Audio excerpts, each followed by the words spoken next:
Welcome sa Stories of Hey J, kung saan ginagawa nating mabilis, malinaw at exciting ang mga paborito ninyong pelikula. Pero bago tayo mag-dive sa kwento, pakihit naman ang like button at mag-subscribe ka na rin. Huwag kalimutang i-click ang notification bell para lagi kang updated sa mga bagong movie recaps natin araw-araw. Nakasubscribe ka na ba? Tara, umpisahan na natin ang kwento! Ang kwento ng pelikula ay nakatagda sa malayong hinaharap. Sa simula ng pelikula, may isang boses na nagsasalaysay tungkol sa pinakamapaminsalang digmaan na naranasan ng sangkatauhan sa kasaysayan na tinatawag na 60-Minute War. Isang digmaan na tumagal lamang ng 60 minuto, ngunit winasak ang balat ng mundo sa libu-libong piraso na muling nag-alyos sa dating mga kontinente.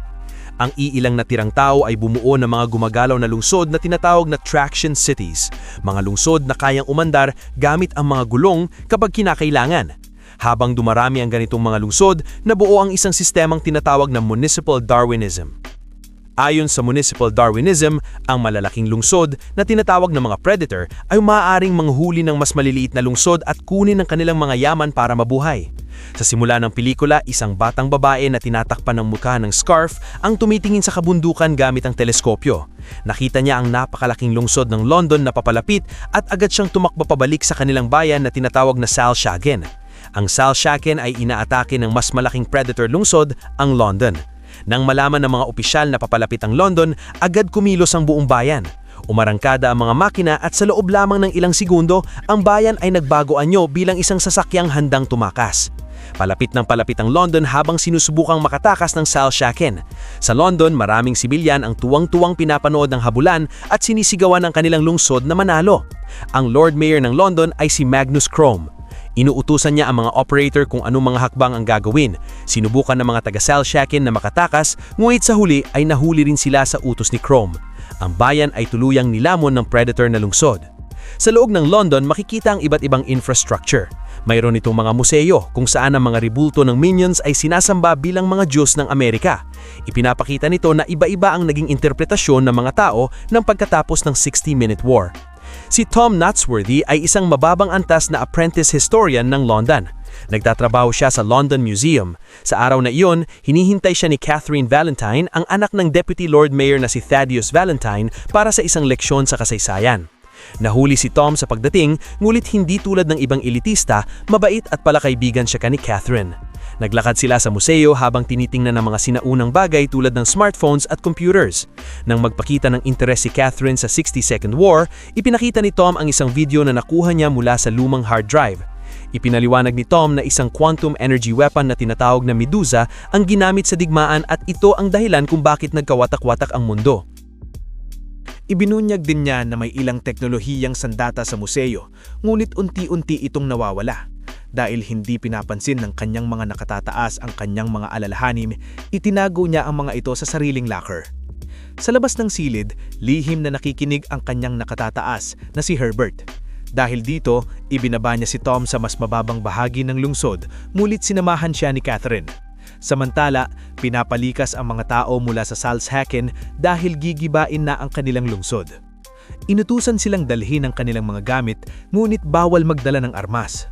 Gayunpaman, ang babaeng may scarf ay nakapagpasok ng kutsilyo. Dumating sina Tom at Catherine sa pinakamababang bahagi kung saan sinusuri ang mga taga-Salzhagen. Trabaho nilang kolektahin ang mga elektronikong dala ng mga ito. Namangha si Tom nang makita ang isang mataas na uri ng toaster. Biglang dumating si Valentine at pinuri si Tom sa kanyang kaalaman sa teknolohiya. Habang nag-uusap sila, may isang manggagawa na nagdala ng lumang mapanganib na teknolohiyang ginamit sa nuclear weapons at ibinigay ito kay Valentine. Naramdaman ni Tom ang kakaibang pag-uugali ni Valentine tungkol dito.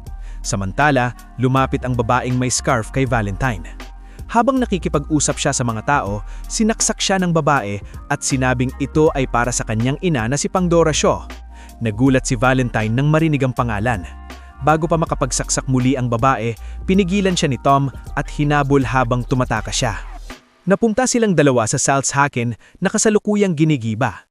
Nakalampas sila sa demolisher at napunta sa waste chute. Nahulog ang babae, ngunit nasalo ni Tom, at doon niya nakita ang malalim na piklat sa kanyang mukha. Sinabi ng babae na ang pangalan niya ay Hester Shaw at pinatay ni Valentine ang kanyang ina bago niya binitawan ang kamay ni Tom. Nahulog siya sa chute bago pa dumating si Valentine. Tinanong ni Tom si Valentine tungkol kay Pandora Shaw at nagsimulang magduda sa kanya. Sa huli, itinulak ni Valentine si Tom sa waste chute at nagkunwaring inosente nang dumating ang kanyang anak. Kalaunan, tinanong ni Catherine ang kanyang ama tungkol kay Pandora Shaw, ngulit iniwasan nito ang talong kaya lalo siyang nagduda. Samantala, bumagsak si Tom na walang malay sa isang di kilalang lugar at ninakawan siya ni Hester. Nang magising siya, iniwan siya ni Hester, ngunit sinundan niya ito. Galit si Hester kay Tom dahil nasira ang plano niyang 6 na buwan niyang pinaghandaan. Humingi si Tom ng tulong para makabalik sa London, ngunit hindi siya pinansin ni Hester. Sa London naman, galit ang Lord Mayor kay Valentine dahil dinala sila sa Europa kung saan nauubusan sila ng pagkain at tubig. Ipinagtanggol ni Valentine ng kanyang energy project bilang tanging pag-asa ng London, ngunit hindi kumbinsido ang Lord Mayor. Sa gabi, inatake sina Hester at Tom ng mga scavenger mula sa timog. Isang matandang mag-asawa ang sumagip sa kanila gamit ang kanilang sasakyan at binigyan pa sila ng matutuluyan. Nasugatan si Hester habang inililigtas si Tom. Habang nagpapahinga, ikinuwento niya na ang kanyang ina na si Pandora Shaw ay isang archaeologist na naghuhukay ng lumang teknolohiya. Naging malapit siya kay Valentine hanggang sa may nadiskubre siyang bagay na gusto ni Valentine ngunit ayaw niyang ibigay. Dahil dito, pinatay ni Valentine ang Pandora at nasugatan si Hester sa mukha. Bago mamatay, ibinigay sa kanya ng kanyang ina ang kwintas at pinataka siya bago mamatay. Habang ikinukwento ito, pumatak ang isang luha sa kanyang pinsngi. Samantala, sa London, lihim na ginagawa ni Valentine ang sandatang Medusa sa loob ng St. Paul's Cathedral. Ang nawawalang teknolohiya sa museo ay siya palang kumuha nito. Napagtanto niyang nauubos na ang maliliit na lungsod na kanilang pinagmumulang yaman, kaya balak niyang atakihin ang Xianggu, isang hindi gumagalaw na lungsod na may sapat na yaman para sa daang-daang taon. Ngunit protektado ito ng shield wall, kaya nais niyang gamitin ang Medusa upang sirain ito. Pagkatapos, nalaman niya tungkol sa isang cyborg na natagpuan sa dagat. Pinalawagan niya ito upang patayin si Hester matapos malaman na may pangako itong hindi tinupad. Samantala, tinanong ni Catherine ang kaibigan ni Tom na si Beavis tungkol sa sikreto ng kanyang ama. Ibinunyag nito na itinulak ni Valentine si Tom at may lihim itong proyekto. Kapalit ng impormasyon, ipinakita ni Catherine ang teknolohiyang ipinakita sa kanya ni Tom. Habang natutulog si Hester sa sasakyan ng matandang mag-asawa, ginising siya ni Tom at napansin nilang papunta silang timog. Ibig sabihin, niloko sila. Nakakita si Tom ng paraan para makalampas, ngunit dahil sa sugat ni Hester, hindi siya makatalon. Tumanggi si Tom na iwanan siya, ngunit nahuli sila at ginawang bihag. Sa huli, dinala sila sa isang bayan at inilagay sa isang slave auction. Halos mabilis si Hester ng isang lalaki nang biglang may isang babaeng namumukod-tangi sa karamihan ang umangkin sa kanya. Nakilala ng auctioneer ang babae bilang isang wanted na kriminal at miyembro ng Anti-Traction League, si Anna Fang. Pinatay niya ang auctioneer sa isang putok at inutusan sina Tom at Hester na tumakbo. Ngunit hindi sila nakalayo nang dumating ang cyborg na kanina pa nais patayin si Hester. Nakilala siya ni Hester bilang si Shrike. Lumapit si Shrike habang tumatakas ang dalawa. Halos maaabutan na niya sila, ngunit muli silang nailigtas ni Anna. Isinama sila ni Anna sa kanyang airship at sinabi kay Hester na kamukha niya ang kanyang ina. Dahil sa kuryosidad ng dalawa, ikinuwento ni Hester kung paano niya nakilala si Shrike. Lumabas na si Shrike ang nakakita sa kanya matapos patayin ni Valentine si Pandora at mula noon ay siya na ang naging tagapag-alaga niya. Siya ang nagpalaki kay Hester at tumulong para mabuhay ito sa mundo. Siya na rin ang huling natitirang cyborg matapos mapuksa ang iba pa niyang kauri. Isang araw, napagod si Shrike na laging nakikitang malungkot si Hester, kaya gumawa siya ng exoskeleton upang gawing cyborg din siya. Nangako si Hester na sasang-ayon siya sa plano, ngunit nang malaman niya ang kinaroroonan ni Valentine, tumakas siya. Dahil dito, hinabol siya ni Shrike upang patayin dahil sa hindi niya pagtupad sa pangako. Nabigla si Tom sa kwentong ito. Dinala sila sa isang lumilipad na lungsod na tinatawag na Air Haven kung saan nakilala nila ang iba pang miyembro ng Anti-Traction League. Alam na ng grupo ang kahihina-hinalang gawain ni Valentine at pinaghihinala ang may kinalaman nito kay Pandora. Kaya kinuha nila si Hester upang tumulong sa pag-alam ng plano ni Valentine. Sinabi ni Hester ang tungkol sa isang kahon na dahilan kung bakit pinatay ang kanyang ina. Habang pinag-uusapan nito, naalala ni Tom ang isang lumang teknolohiyang ibinigay kay Valentine na ginamit noong 60-Second War. Napagtanto niya na balak ni Valentine buhayin muli ang Medusa, ang sandatang sumira sa mundo noon. Ipinaliwanag niya na ang kahon ay ang computer core system para paganahin ang Medusa. Ang tanging paraan para mapigilan ito ay gamit ang crash drive, isang susi na kayang i-override ang firing sequence nito. Sa London, sinabi ni Herbert kay Valentine ang tungkol sa mga itinagong teknolohiya ni Tom.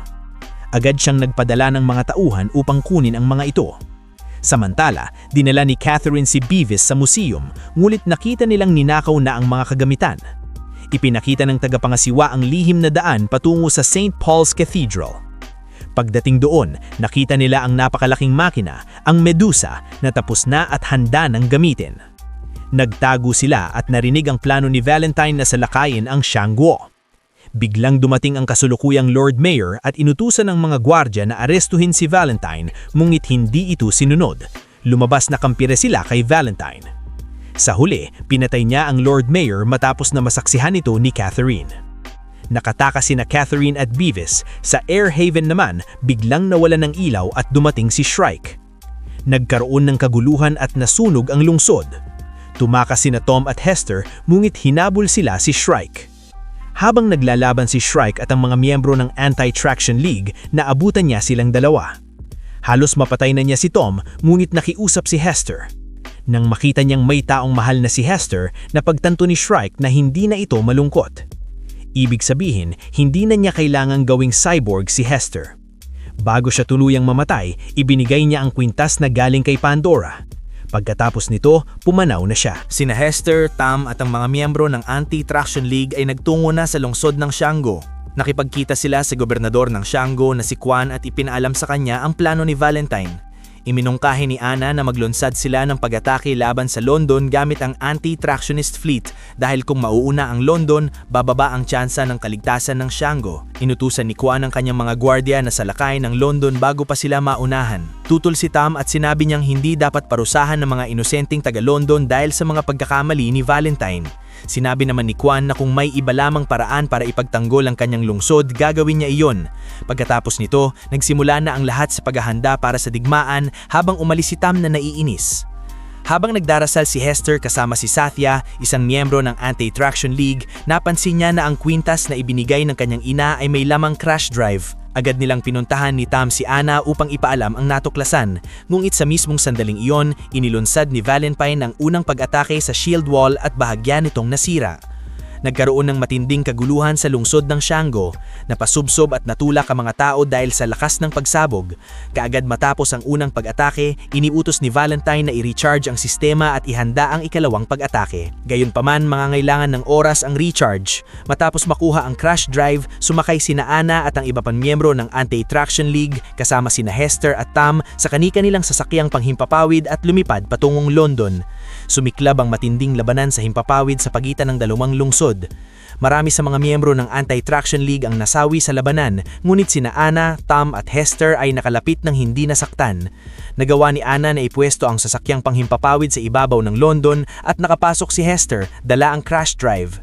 Makalipas ang ilang sandali, iniwan niya kay Tam ang kontrol ng sasakyan at siya mismo ay nagtungo sa loob ng London. Direkta niyang inatake si Valentine upang ilihis ang atensyon nito habang ginagamit ni Hester ang crash drive upang i-override ang sistema. May 60 sekundo na lamang bago mailunsad ang missile, ngunit nagawa ni Hester na mapigilan ito sa huling sandali. Napatingin si Valentine kay Hester habang sinasabihan siya ni Anna na tumakas, ngunit itinulak ni Valentine si Anna mula sa isang plataporma na ikinamatay nito. Kalaunan, hinarap si Valentine ng kanyang anak na si Catherine at hinikayat siyang sumama sa kanya sa ligtas na lugar. Ngunit kinondena siya ni Catherine dahil sa pagpatay ng marami lamang para sa kapangyarihan at tumakbo papasok. Sa loob ng control room ng London, pinatay ng mga tauhan ni Valentine ang lahat ng operator. Dahil hindi nagtagumpay ang unang plano, nagpasya si Valentine na ibangga ang buong London sa shield wall upang sirain ito. Sinubukan ni Catherine na gamitin ang preno, ngunit sira na ang sistema. Ipinaalam niya kay Tam ang sitwasyon sa pamamagitan ng radio. Initusan siya ni Tam na buksan ang gate ng makina. Pumasok si Tam sa engine system gamit ang kanyang sasakyang panghimpapawid at pinasabog ang mga makina gamit ang mga missile upang pigilan ang banggaan ng London sa pader. Samantala, sumakay si Valentine sa isang sasakyang panghimpapawid upang makatakas sa paparating na banggaan, ngunit hinarap siya ni Hester at tinutukan ng baril. Nagkaroon sila ng labanan at naalala ni Hester na nagkaroon ng relasyon ng kanyang ina kay Valentine. Naging dahilan ito para mawalan siya ng focus at makabawi si Valentine. Ngunit sa huli, nakawala si Hester at nakakapit sa sasakyan ni Tam. Nang makasiguro siyang nakaligtas, pinasabog ni Tam ang sasakyan ni Valentine at tuluyang pinatay ito. Huminto ang London segundo bago ito bumangga sa pader at lumabas ang lahat ng residente. Naglakad sila patungong Shango, may pag-asang magsimula ng bagong buhay. Nagtatapos ang pelikula habang nagyayakap sina Tam at Hester at nangakong maglalakbay sa mundo ng magkasama. Mag-subscribe para sa marami pang ganitong video, i-on ang notifications at mag-like upang masuportahan ng channel. Maraming salamat sa panonood. Sana nag-enjoy kayo mga ka-recap. Anong masasabi niyo sa movie natin ngayon? Mag-iwan ng komento sa baba. At huwag kalimutang mag-subscribe sa ating channel para sa mga new updates at uploads. Kita-kits sa susunod na kwento. Salamat at mag-iingat tayong lahat!